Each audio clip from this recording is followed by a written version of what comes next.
sini di masjid saja 13 nih. Yang mana yang masjid dan yang mana bukan masjid? Allah, yang mana yang masjid, yang mana yang bukan masjid. Kalau yang kawasan yang segi empat ini jelas pasti di masjid, ini tidak perlu kita ragukan lagi. Begitu juga dengan yang hak muslimat di atas, itu sudah pasti daripada kawasan masjid. Tapi macam mana kira-kira dengan kawasan yang di sini? Ini daripada pihak nazar, pada saat dibangun pun tentu peruntukannya bukan untuk tempat sembahyang. Peruntukannya untuk imam berehat, ganti pakaian, santai-santai berehat di situ. Itu kegunaan bilik yang ada di sebelah sini. Kemudian dengan kita kembali ke sana. Tuh selepas keluar, tuh tempat parking, tempat kita meletakkan kereta di situ, daripada pihak masjid sudah bertujuan itulah untuk tempat parking. Maka itu tidak termasuk daripada kawasan masjid. Sementara ada yang di sekitar lokasi kita di sini, yang ada samping menyamping kita tuh kalau perasaan daripada pintu tuh ada kira-kira dalam berapa hasta atau dalam berapa meter ke samping menyamping. Maka kalau kita nampak sini ke bawahnya panjang rikis itu. Ini kalau dalam bahasa hukum disebut dengan harimul masjid atau rohbatul masjid. Jadi kalau rohbah bahasa hukum atau bahasa Indonesia disebut dengan teras, atau bahasa sini apa teras nih? Beranda. Nah, itu beranda masjid termasuk daripada hukum masjid. Kita kadang-kadang salah tanggapan, yang kita anggap masjid itu yang hak ruang hidup ibadah di dalam saja, sementara samping menyamping tidak seperti itu. Nah, itu seperti dengan security kita berdiri, ada lagi kawasan sebelahnya sana itu dalam ukuran mungkin dalam 5 meter ke belakang, itu juga termasuk daripada bagian masjid. Jadi yang melingkari ruang induk ibadah samping menyampingnya disebut dengan rohbah atau disebut dengan harimul masjid. Jadi misalnya bahasa hukum, kita tidak boleh menyentuh, meraba bagian anggota daripada istri daripada lutut sampai ke pusat. Itu disebut dengan harimul farji. Farad sebenarnya yang diharamkan itu jima saja. Yang hak samping menyampingnya itu tidak ada hubungannya. Akan tapi karena dia berdekatan dengan tempat yang terlarang tadi itu, jadi termasuk daripada kawasan dilarang masuk. Kecuali untuk kaki tangan sahaja. Begitu. Tapi karena kaki tangan pun juga tidak boleh masuk, maka kita tersekat daripada kawasan tempat tadi itu. Bukan setakat yang itunya saja, hanya itunya, yang itunya saja tidak boleh. Tapi untuk mendekat kepada kawasan yang tak boleh tadi itu pun juga hukumnya jadi tidak boleh. Itu namanya harim. Yang lain silakan. Assalamualaikum Pak Syekh. Jikalau perempuan yang haid, di manakah mereka nak dengar, duduk dan dengar ceramah ataupun kuliah? Jadi yang pertama mungkin daripada pihak EJK atau pihak masjid itu sendiri atau pihak penderma dan penyumbang itu sudah dimaklumkan tentang keperluan yang kita perlukan dan persediaan tempat untuk mereka-mereka yang udzur.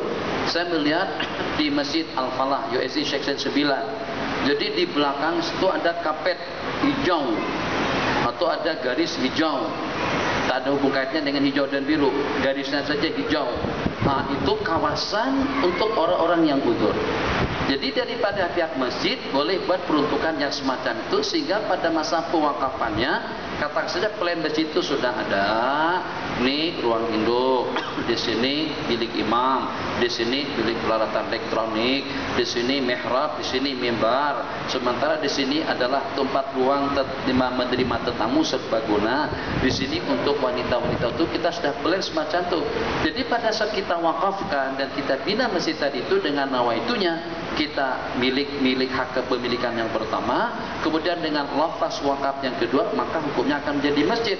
Yang akan menjadi masjid adalah ruang induk yang kita gunakan untuk kegiatan ibadah sahaja. Sementara dengan yang seumpama tempat rehat, untuk menerima tetamu, perpustakaan, tempat parking, tempat wudhu, tempat orang-orang untuk itu sudah kita tentukan tempatnya, dia tidak akan terbabit dengan hukum masjid. Jadi senang. Sebab kenapa? Kita lebih selamat Tuan Haji. Saya tahu ada 2 asli di negara kita yang memfatwakan boleh-boleh saja perempuan masuk ke dalam masjid, dan dia katakan hadis itu lemah. Tapi kita bersabda tentang masjid, inilah uhilul masjida li haidin wala junub. Aku tidak menghalalkan masjid kepada seseorang dalam keadaan junub atau wanita dalam keadaan utur. Qil wa qal, ada yang mengatakan hadis itu lemah, tapi banyak ulama yang mengatakan hadis itu sahih. Kalau seandainya lemah pun, pendapat kebanyakan daripada ulama, kalau tidak semuanya tidak membolehkan wanita masuk ke dalam masjid di waktu udzur, kecuali kalau hanya sekedar lewat, sekedar melintas saja, masuk daripada pintu sana, keluar daripada pintu sini, tapi jangan transit di dalam. Apapun alasannya, jangankan hanya sekedar untuk mengikuti kegiatan tazkirah yang mungkin barangkali hukumnya sunnah. Kalau untuk melaksanakan sembahyang 5 waktu pun tetap tidak boleh, atau untuk melaksanakan sembahyang pun juga tetap tidak boleh. Itu lebih daripada ilmu lagi, kesan daripada ilmu. Kenapa? Karena kesucian dan juga dengan kemuliaan tempat. Jadi kalau bahasa lebih berhati-hati, berjaga-jaga, waspada, masyaallah tabarakallah, pada saat dulu ada H1N1, mana ada H1N1? Tuh kita dibodohi sama Amerika. H1N1 kita beli obatnya daripada Amerika, kita habis belanja dalam berapa juta pada itu, sampai masuk ke airport semuanya pakai masker, semuanya pakai tutup hidung macam tuh. Pakai topeng semuanya. Kenapa? Takut betul kita dengan yang namanya SARS. Tuh dulu datanya dari Singapura. Takut betul kita dengan yang namanya H1N1. Tuh sudah tak ada lagi. Padahal khinzirnya masih hidup lagi. Berarti kita kena tipu. Kalau memang H1N1 itu memang ada, selama khinzir masih ada, selama itu juga penyakit itu masih ada. Sekarang khinzirnya masih hidup, mundar-mandir ke sana dan kemari. Tapi kemana penyakitnya? Itulah nanti akan ada lagi. Itu namanya flu khinzir, flu burung. Nanti ada flu ayam, flu bibik, flu kucing. Akhirnya kita hidup dalam ketakutan. Apa ceritanya? Karena takut kalau terhidap penyakit H1N1 tadi itu, akhirnya kita pakai sebut apa? Tuping. Saya sebut, kami sebut pakai masker. Pakai masker ke sana kemari. Ada belum tentu pasti. Kalau tidak pasti, tapi kita tetap berjaga-jaga. Berjaga-jagalah juga wanita udzur. Kalau ada pendapat yang mengatakan boleh, itu hanya satu daripada sejuta. Ada 18 juta muslim mengatakan perempuan masuk ke masjid dalam keadaan udzur hukumnya haram. 2 asli mengatakan boleh-boleh saja kena dicetu taib. Takkan pilih yang 2, tinggalkan yang segudang ulama tadi itu. Apakah 2 itu lebih tahu daripada semuanya? Lebih hebat daripada ulama kita dahulu? Di segi keilmuan, pengamalan, kewaraan, kezuhudan. Tak payah katanya. Itu fatwa baru lagi. Mengatakan untuk apa pula? Menyusahkan orang saja. Oh bahaya. Itu tentang khinzir atau juga jilatan daripada anjing. Nabi kita kata, orang yang tersentuh anjing atau yang dijilat oleh anjing, pernah dengar itu, dibasuh sebanyak 7 kali. Itu ilmu lama tuh. Yang salah satunya dengan tanah tuh, gurau manapun cakap macam tuh. Dia kata tuh apa pula menyusahkan orang saja. Oh bahaya tuh. Yang menyusahkan orang itu siapa yang Anda maksud? Baginda Nabi kah? Kalau Anda beranggapan semacam itu, Nabi kita bikin umat jadi susah, itu boleh menghancurkan iman Islam daripada dada yang memfatwakan semacam itu. Yang walaupun mazhab Malikiyah membolehkan kita membelah anjing, tapi mereka tetap mewajibkan kita membasuhnya 7 kali dan salah satunya dengan tanah. Hanya menurut mereka itu bukan suatu perkara yang dimaklumi hikmatnya. Kenapa? Bukan kena kenajisannya, tapi itu kena ubudiyah saja. Tak kisah apapun alasan dan taklidnya, yang penting dibasuh 7 kali dan salah satunya dengan tanah. Terakhir, silakan bagi mic, silahkan tunggu sekejap.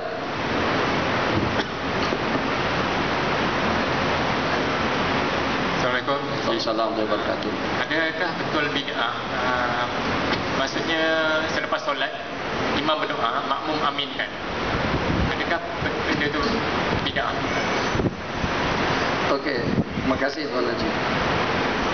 Apakah betul? Ya betul. Itu hukumnya bid'ah. Kerana Nabi kita tak pernah buat, kerana Nabi kita tak pernah suruh, kerana Nabi kita tak pernah ajar. Nabi kita bersabda, "Man ahdasa bi amrina hadza ma laysa minhu fahuwa raddun." Barang siapa melakukan satu perkara baru dalam agama ini maka dia akan tertolak. Nabi kita bersabda, iyyakum muhdatsatil umur, elakkan diri kamu daripada perkara-perkara baru. Fa inna kulla muhdatsatin, tiap perkara baru dalam agama itu adalah bid'ah, dan tiap yang bid'ah itu adalah sesat, dan yang tiap yang sesat itu akan membawa ke dalam neraka. Karena Nabi kita tak pernah ajak para sahabat berdoa selepas sembahyang, maka itu hukumnya bid'ah. Ini satu kumpulan yang berkata macam tu. Kumpulan yang lain, Masya Allah, tabarakallah, bukan setakat berdoa saja, berdoa sampai lenguh kita mengaminkan. Panjang sungguh doa arwah orang Subaika, Makla, Baki, muslimin, muslimat, fuqaha, muhaddisin, sampai kepada al-awliya, al-muqarrabin, al-karubi dan lain sebagainya, semuanya didoakan. Bukan setakat itu saja, selepas habis wassallallahu ala sayyidina Muhammad, amin, berdoa lagi sekali. Ya Allah, ya hak tadi itu belum cukup juga kah, sehingga sampai disambung untuk tambahannya. Jadi takkan ulama ini tidak paham hukum akam, takkan ulama ini tidak paham dan tidak mengerti tentang hadis yang mereka sebutkan. Sebab kenapa? Sebab setelah kita tengok, nih kalau seandainya saya tak ada ilmu langsung, kita tak ada ilmu langsung, kita hanya setakat tengok saja. Takkan Imam Nawawi tak ada ilmu, Imam Ghazali tak ada ilmu, Imam Sufki tak ada ilmu, Imam Syuuti tak ada ilmu. Ini ulama-ulama hebat semuanya, bahkan mereka mendapatkan gelar sebagai hufaz. Hufaz yang pada saat itu bukan PhD, memang benaran menghafaz tidak kurang daripada 100.000 buah hadis sanadan wa matna. Kita sekarang tak hafiz, yang hafiz itu iPad, laptop, netbook, itu yang hafiz. Sebab dia simpan macam-macam ilmu. Kita tak ada, yang hak kita itu termasuk ke situ, hak mereka ada dalam kepala. Makanya di zaman mereka iPad tak ada. Tak ada, hadis tak ada. Kenapa? Sebab hadis sudah di kepala mereka. Ini memang betul-betul mereka hafal. Kita sambil mengajar pun sambil buka laptop lagi atau sambil buka iPad lagi. Cari apa yang nak disampaikan, hadisnya tadi itu lupa aja. Mereka tak pernah buka, terlewat ini tadi cari. Telajah ada. Beri. Cari maklumat daripada iPad tadi itu. Kan begitu tuh kita. Ternyata mereka yang lebih hafid, lebih warak, lebih alim, kalau kita takut kepada Allah, mereka lebih takut. Ada yang sampai bergaris 2 di bawah kelopak matanya, takut dan menangis saban malam. Takkan asli lebih hebat. Atau juga dengan yang menganuti pahaman salafi atau dengan pahaman yang kita sebut dengan kaum muda Muhammadiyah kalau seperti di Indonesia, banyak ulama paling tidak toleransi, jaga perasaan hati orang ramai. Kalau kita menganut pahaman yang pertama yang mengatakan itu tidak boleh. Kenapa? Sebab firman Allah yang berbunyi, ud'uni astajib lakum, mohonlah kamu kepadaku, aku akan perkenankan. Hadis, maaf, ayat. Nabi kita bersabda, ad-du'a'u mukhul ibadah. Doa itu adalah otaknya, doa itu adalah intisarinya ibadah. Nabi kita bersabda pada saat ditanya tentang ayud doa'i asra'u ijabatan, doa yang mana yang paling diijabahkan oleh Allah, Nabi kita bersabda, jawful lail wa dubura kulli shalah, doa tengah malam dan doa selepas sembahyang. Nabi kita kata doa yang paling mustajab, doa selepas sembahyang 5 waktu. Nabi kita tak kata dengan imam kah, berasingan kah, berjamaah kah, mengaminkan kah. Nah kalau Nabi kita bagi kelonggaran, buat kita longgar macam tu, kenapa kita menyusah-nyusahkan diri kita sehingga sampai kita melebalkan dan mengatakan kawan-kawan kita tu mubtadi'in, ahli bid'ah, hanya semata-mata berdoa beramai-ramai selepas sembahyang, sedangkan di sana terdapat beberapa dalil yang walaupun tidak khusus, ulama mengatakan yang disebut dengan bid'ah dhalalah itu suatu perkara baru yang tidak berpanduan, suatu perkara baru yang tidak terpayungi, suatu perkara baru yang lepas daripada landasan hukum hakam. Kalau yang tadi itu secara globalnya, secara amnya kita disuruh berdoa selepas sembahyang. Maknanya baik kita mengaminkan doa daripada imam ataupun juga kita berdoa masing-masing, kesemuanya itu terpayungi dengan dalil yang am. Berlapang dadalah saudara-saudara kita supaya jangan sampai memecah belahkan kita lagi. Sebab kalau mereka ekstrim dengan pendapatnya, belum tentu mereka lebih betul. Dan siapa yang bagikan jaminan mereka betul? Mereka bukan Nabi dan Rasul, sama-sama Itu dalam bab ijtihad. Seronok, nyaman. Yang berdoa. Kalau seandainya flight kita sudah mau terbang, jangan berdoa panjang-panjang macam tu. Wah, ini gara-gara Syekh ni fatwa kata si berdoa saja. Dah, saya tidak suruh macam tu. Tu panggilan terakhir. Penumpang Haji Encik Haji Mahmud Nuruddin. Ditunggu sudah, penerbang sudah, penumpang dah cukup, cuma tinggal satu saja lagi. Gara-gara kita berdiri panjang tadi itu. Tidak, kalau macam tu keadaannya, kita berdiri dalam pesawat, doa dalam pesawat. Jadi kita jangan kaku dengan keadaan. Agama kita sangat-sangat memberikan kemudahan dalam keadaan seperti apa saja. Ada ketetapan hukum yang ditentukan. Tadi sudah terakhir, karena abang mau silakan bang. Assalamualaikum Ustaz. Assalamualaikum warahmatullahi Saya nak tanya sikit, yang macam apa masa Allah nak menjadikan manusia di bumi ni. Ya. Lepas tu malaikat dia Komplain. Ada komplain. Macam mana malaikat tahu yang manusia telah melakukan pembunuhan di bumi? Okey, terima kasih. Jadi sebenarnya belum ada manusia sebelum Nabi Allah Adam alaihissalam. Jadi macam mana malaikat boleh komplain kepada Allah saat ketika Allah berencana, inni ja'ilun fil ardi khalifah. Aku akan menciptakan khalifah di permukaan bumi. Qalu ataj'alu fiha may yufsidu fiha wa yasfiku ad-dima'a wa nahnu nusabbihu bihamdika wa nuqaddisu lak. Jadi malaikat tadi itu komplain kenapa? Nahnu nusabbihu bihamdika wa nuqaddisu lak. Qala inni a'lamu ma la ta'lamun, dijawab oleh Allah Jalla wa Ala. Sebab karena dengan Allah katakan aku akan menciptakan khalifah. Maksudnya orang yang akan kumpulan-kumpulan yang akan mengelola bumi. Jin, maaf, para malaikat sudah mengetahui ada makhluk yang diciptakan Allah hidup di permukaan bumi sebelum manusia, itu adalah jin. Jadi bukan manusia. Manusia tidak ada sebelum Allah menciptakan Nabi Allah Adam.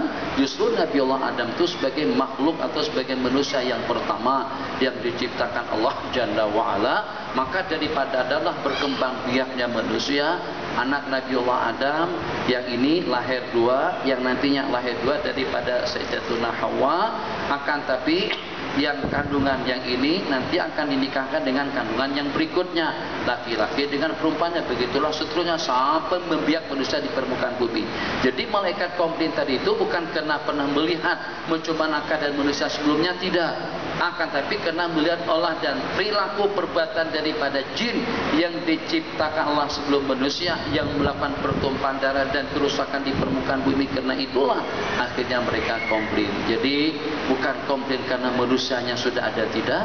Akan tetapi komplain karena pernah ada makhluk yang mengelola bumi, tapi ternyata dengan cara yang tidak diridai oleh Allah. Wassallallahu ala sayyidina Muhammad wa ala alihi washabbihi wasallam. Rabbana atina fid dunya hasanah wa fil akhirati hasanah wa qina adzabannar. Wanfa'na bima 'allamtana wa 'allimna ma yanfa'una wa zidna ilma.